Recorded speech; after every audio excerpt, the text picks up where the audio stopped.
ኢትዮጵያ ውስጥ ዲጂታል የሆነ ኤሌክትሮኒክ የፎሬክስ ገበያ ተጀምሯል። ለማ ተጀመረ? ምንድነው ጥቅሙ? እንዴት ነው የሚሰራው? ለመሆኑ ምን ትርጉምስ አለው በሀገሪቱ የምንዛሬ ገበያ ላይ? በዛሬው ቪዲዮ አብረን የምንመለከተው ነው። ይህ ንጋት ፖስት ነው። ስለ ፋይናንስ፣ ስለ ቢዝነስ ካፒታል ማርኬት እናወራለን። ለቻናሉ አዲስ ከሆናችሁ ታዲያ ሰብስክራይብ በሉን። ከኢትዮጵያ ውጭ ካላችሁ በተለይ ደግሞ ጆይን በሉን፣ ቤተሰቡን አበረታቱን እያልኩኝ በዚሁ ወደ ዛሬ ቪዲዮ የምገባ ነው የሚሆነው።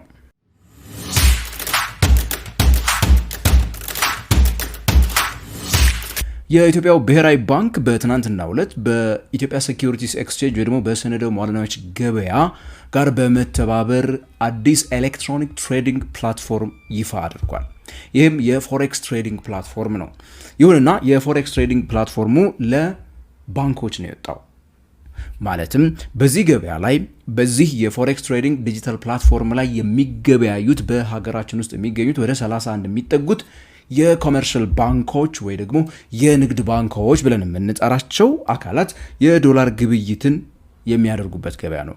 ከዚህ ቀደም ምን ነበር የሚያደርጉት ብላችሁ ከጠየቃችሁ፣ ከዚህ ቀደም ባንኮች ዶላር በጣም በሚያስፈልጋቸው ሰዓትና እጥረት በሚገጥማቸው ሰዓት እንደተለመደው ብሔራዊ ባንክ የሚያወጣውን ጨረታ ይጠብቁና በዛ ጨረታ ላይ በሚያገኟት ዋጋ ነው አንዱ ምን የሚያደርጉት የነበረው ዶላር ያገኙ የነበሩት።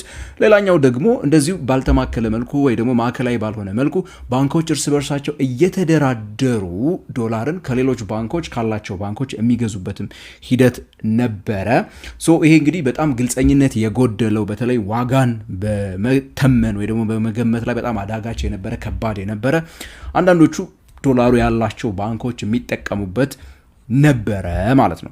አሁን ምንድነው የተፈጠረው ካላችሁኝ፣ አንድ ነገር እንደ ምሳሌ ላስታውሳችሁ። በኢትዮጵያ ሴኩሪቲስ ኤክስቼንጅ ላይ በጣም ስኬታማ ከሚባሉ ስራዎች ውስጥ አንዱና ዋነኛው የኢንተርባንክ የመኒ ማርኬት የሚባል አንድ ፕላትፎርም አለ። ይሄኛው የኢትዮጵያ ባንኮች እርስ በርሳቸው ለአንድ ሳምንትና ለአንድ ምሽት ብቻ ገንዘብ የሚበዳደሩበት ፕላትፎርም ነው። እዚህ ፕላትፎርም ላይ ባንኮች ምንድነው የሚያደርጉት? ኦልሬዲ ስራ ላይ ያለ ኦልሞስት አይ ቲንክ 900 ቢሊዮን አልፎ 1 ትሪሊዮን ብር ሳይደርስ አይቀርም በዚህ ላይ የተካሄደው ግብይት ማለት ነው። ባንኮች የብር እጥረት በሚገጥማቸው ሰዓት ለምሳሌ በብሔራዊ ባንክ የተቀመጠ ሊያሟሉት የሚገባው ጣሪያ ያለቻቸውና ለምሳሌ ቁጠባ ከብድር ምጣኔያቸው ሪዘርቫቸው ማለፍ የማይጠበቅባቸው ደረጃ ላይ በሚደርሱበት ሰዓት፣ የገንዘብ እጥረት በሚገጥማቸው ሰዓት ለአንድ ቀን ብቻ ወይ ደግሞ ለአንድ ሳምንት ብቻ ገንዘብ ይበደራሉ። ያንንም ደግሞ መበደር በሚፈልጉበት ሰዓት ከዚህ ቀደም የነበረው ብሔራዊ ባንክ ጋር ሄደው ነበር የሚበደሩት። አሁን ግን ብሔራዊ ባንክ ከዛ ውስጥ ወጣና ባንኮቹ እርስ በርሳቸው ብር የሚፈልገው ሄዶ ሲስተሙ ላይ ሲያስገባ፣ ብር ደግሞ ማበደር የሚችለው ሲስተም ላይ ያስገባል። በፍላጎትና አቅርቦት ላይ ተመስርቶ ኢንተረስት ሬት መወሰን ተጀመረ። አሁን ሄዳችሁ ብትመለከቱት አይ ቲንክ አቨሬጁ 14 15 12% አካባቢ እያለ በተለይ የሳምንቱ አይ ቲንክ 12 14 እንደዚህ እያለ አንዴ ከፍ ይላል፣ አንዴ ዝቅ ይላል። ልክ እንደየጊዜው ማለት ነው። በኢትዮጵያ የባንኪንግ ኢንዱስትሪ ውስጥ የተለመደ አይነት ጊዜ አለ። ለምሳሌ የብር እጥረት የሚገጥምበት ጊዜ አለ። ልክ መኸር በሚደርስበት ሰዓት ኦር ልክ ሰብል መሰብሰብ በሚጀምርበት ሰዓት ብዙ ጊዜ ባንኮች ካሽ ያጥራቸዋል። ያኔ ነበር ብሔራዊ ባንክ ጋር ሄደው ሁሉ ጊዜ የሚበደሩት። በዛ ጊዜ ለምሳሌ ኢንትረስት ሬቱ ከፍ ሲል ተመልክተናል። ካሽ በደንብ ወደ ገበያው በሚመጣበት ሰዓት፣ ኤክስፖርት ገበያ የተሰበሰበው ቡና ወደ ኤክስፖርት ሄዶ ብር መምጣት በሚጀምርበት ሰዓት ደግሞ ኢንትረስት ሬቱ ቀነስ እያለ እንደዚህ አይነት ባህሪዎች የሚታዩበት ፍላጎትና አቅርቦትን አብሮ የሚታይበት ገበያ ሆኗል ይሄኛው ማለት ነው። ልክ ይሄኛውን ገበያ ነው እንግዲህ ለባንኮቹ የፎሬክስ ገበያው ደግሞ ወይ ደግሞ ዶላር ላይ እንዲሁ እንዲገበያዩ የሚያደርግ አዲስ ስርዓት ነው የኢትዮጵያው ብሔራዊ ባንክ ከኢትዮጵያ ሴኩሪቲስ ኤክስቼንጅ ወይ ደግሞ የሰነደ ሙዓለ ንዋዮች ገበያ ጋር በመሆን ያስጀመረው ማለት ነው። ምን ማለት ነው? ካሁን በኋላ ልክ በኢኤስኤክስ ላይ መኒ ማርኬት ላይ ባንኮች ብር ሲፈልጉ እንደሚበዳደሩት ሁሉ የተሻለ ግልጽነት ባለው መንገድ ፈጣንና ኤፍኤክስን በፍጥነት ማንቀሳቀስ በሚቻልበት ወደ እውነት የተጠጋ ዋጋን ማውጣት በሚቻልበት ደረጃ ባንኮቻችን የውጭ ሀገራት ገንዘቦችን መገበያየት የሚችሉበት ፕላትፎርም ነው ማለት ነው። ስለዚህ አንድ ኤክስ የተባለ ባንክ በሆነ ጊዜ ለምሳሌ ለሆነ ኢምፖርተር ሊከፍል የሚገባው ግዴታ የሆነ ዶላር ቢኖርበት ያንን ገንዘብ ፍለጋ ከዚህ ቀደም 15 ቀን ጨረታውን ሁሌ የሚጠብቁበት አይነት ሂደት ነበር ያለው። ኦኬ፣ ከዛ በተሻለ ዋጋ መሸጥ የሚችል ገበያ ላይ ካለስ ያ ካለ ባንኮች እርስ በርሳቸው እዛ ኤሌክትሮኒክ ትሬዲንግ ፕላትፎርም ላይ እየገቡ እንግዲህ ዋጋን በገበያው እንዲተምኑ ያደርጋቸዋል ማለት ነው። አንድ መርሳት የሌለብን ነገር ይሄ ለባንኮች የተደረገ ግብይት ነው። የፎሬክስ ትሬዲንግን በተለያዩ ሁኔታዎች ሜቢ የምታከናውኑ ሰዎች ኦንላይን ላይ እንደዚህ አይነት ነገር ማለት አይደለም።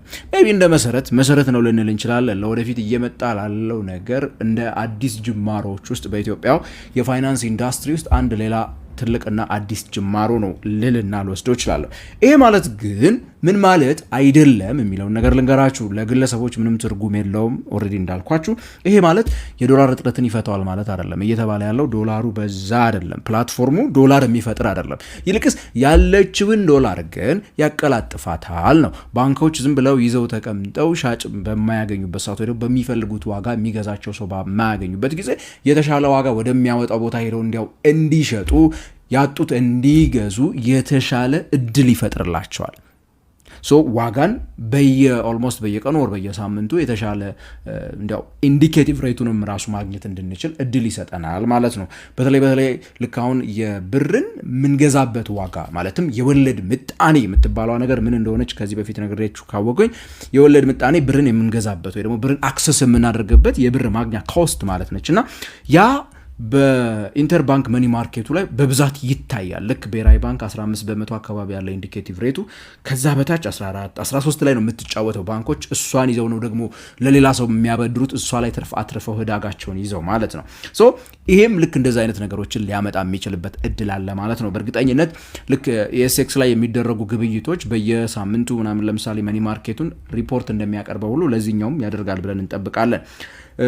ይሄ ማለት እንዳልኳችሁ እንግዲህ ዶላር ያመጣል ሳይሆን ያለችዋን ያቀላጥፋል ማለት አይደለም ማለት ነው። ብላክ ማርኬቱን ያጠፋዋል ማለትም አይደለም። ስቲል ያ ሊቀጥል የሚችልበት እድሉ አለ። ይሄ ማለት በቶታሊ ብር አቅም እንዲያገኝ ያስችለዋል ማለትም አይደለም። ምክንያቱም ከአቅርቦቱ ጋራ ምንም የሚያገናኘው ነገር የለም። ያለችዋን ግን በተቀላጠፈ መልኩ በግልጽነት ገበያ ላይ እንድትውል ማድረግ ነው። እንግዲህ ይሄ ለማ ምን ይጠቅማል ብላችሁ ብትጠይቁኝ ለባንኮቹ የተሻለ ዋጋ፣ ጥርት ያለ ዋጋ እንዲሁም ደግሞ የተሻለ ሊኩዊዲቲ እንዲኖር እድል ሊሰጣቸው ይችላል ካለችዋ ዶላር አንጻር። ስቲል እንዳትሳሳቱ። በተለይ ደግሞ ትልልቅ ኢምፖርተሮች የምንላቸው እንግዲህ በጣም ብዙ ገንዘብ የሚፈልጉ ከውጭ ሀገራት እቃዎችን ለማስገባት ከፍተኛ የሆነ የኢምፖርት ቢል የሚያስከፍሉ ተቋማት አሉ። እነዚህ ተቋማት አትሊስት እቅድ በሚያቅዱበት ሰዓት እርግጠኛ ሆኖ ማቀድ እንዲችሉ በየጊዜው ለምሳሌ አሁን ባለው ዳታ አይደለም ልላቸው የፈለኩት። ለምሳሌ ከዚህ ጊዜ ጀምሮ በየሳምንቱ በየወሩ ዴቨሎፕ የሚደረጉት ዴታዎች የአንድ ዓመት የሁለት ዓመት እየያዛችሁ በምትሄዱበት ሰዓት ገበያው ወዴት ሊሄድ እንደሚችል በየማርኬቱ ላይ የምናውቀውን አይነት ቴክኒካል አናሊሲስ የምትሰሩ ሰዎች ያን አይነት ቴክኒካል አናሊሲሶች አትሊስት መስራት የሚችል እውነተኛ ማርኬት ልናይ እንችላለን ማለት ነው። ምክንያቱም ባንኮች ምንም እንኳን ከኤክስፖርተር ጋር ተደራድረው የሆነ ዶላር ቢሸጡም ገበያ ላይ አውጥተው የሚሸጡትን ግን እዛ መሸጥ እየቻሉ እዚህ አያመጡትም። ስለዚህ እዚህ የሚያመጡት ሁል ጊዜ ሞር ኢንዲኬቲቭ ይሆናል፣ ግልጽ ስለሚሆን ለሁላችንም ስለሚነገረን እና እናንተ ሁሉም ሰው ስለምናየው ያ ዋጋ እውነተኛ ዋጋ ወደ መሆን መምጣት ይጀምራል ማለት ነው። ከዚህ በፊት በተደጋጋሚ የምላቸው ነገሮች አሉ አይደለ? ባንኮቻችን በበዓል በ170 ብር በ180 ብር ዶላር እየገዙ በ167 ብር እየገዙ እንዴት ነው በ158 እና በ160 ብር እየሸጡ ያሉት እያልኩ የምጠይቀውን ጥያቄ ይሄኛው ገበያ ከመጣ ዶላሩ ካላቸው እዚህ ገበያ ላይ መጥተው በድፍረት ስለሚሸጡ ግልጽ ስለሚሆን እንደዛ አይነት ነገሮችን የሚተዉበት እድል ሊፈጠር ይችላል። ስለዚህ ትልልቅ ኢምፖርተሮች እንደዚህ ትልልቅ ኢንቨስተሮች ስለ ፎሬክስ ገበያው ግልጽ የሆነ መረጃ ስለሚኖራቸው የኢትዮጵያ ብር ወዴት ሊሄድ እንደሚችል ግልጽ የሆነ መረጃ ሊኖራቸው ስለሚችል ኢንቨስትመንታቸውን በቀላሉ መወጠን እንዲችሉ ኮንፊደንስ እንዲኖራቸው ሊያደርግ ይችላል። እነዚህ ነገሮች እንግዲህ እና IMF ሲወተውቱት የቆዩ ነገሮች ውስጥ አንዱና ዋነኛው ነው። ለባንኮች ከዚህ በኋላ ስፔኩሌት ማድረግ ለገንዘብን ያዝ አድርጎ ጠብቄ እንደዚህ ያተርፋለሁ ምናምን የሚሉትን ነገሮች ሞር ኦር ለስ በካልኩሌሽን ወዴት ይሄዳል የሚለውን ነገር እያዩ የሚሄዱበት አይነት ገበያ ሊሆን ይችላል ማለት ነው። የፎሬክስ ገበያው ከዚህ ከዲጂታል ፕላትፎርሙ መጀመር ጋር ማለት ነው በብዙ መልኩ ከሌሎች ሀገራት የፎሬክስ ግብይት ጋራ ኦን ፓር ወደ ተመሳሳይነት እየመጣ ያለ ነው ማለት እንችላለን። ከዛ ባለፈ ግን ለግለሰብ ለኔና ለእናንተ አይነቶቹ ወይ ደግሞ ፎሬክስ ትሬድ ለምትሰሩ ሰዎች ምንም የተለየ የሚፈጥረው አዲስ ታሪክ የለም።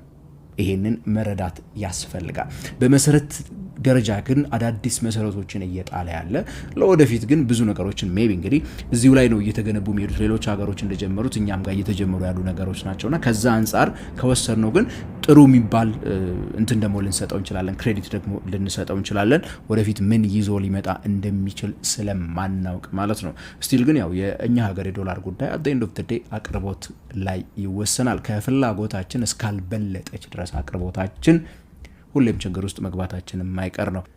እንደዚህ አይነት መሰረታዊ ነገሮች ግን ያው የሚቀጥሉ ከሆነ እንግዲህ ሜቢ ምን እንደሚመጣ አብረን የምንመለከት ነው የሚሆነው። እናንተ እስቲ ምን ይመስላችኋል? አስተያየት መስጫችሁን ስለ ፎሬክስ ትሬዲንግ ፕላትፎርሙ ኮሜንት ሴክሽን ላይ ጻፉልኝ አስተያየታችሁን። በሚቀጥለው በሌላ የፋይናንስ ፕሮግራም እስከምንገናኝ ድረስ ታዲያ ከንጋት ፖስት የምሰናበታችሁ እኔ ገሜ ብርሃኑ ነኝ።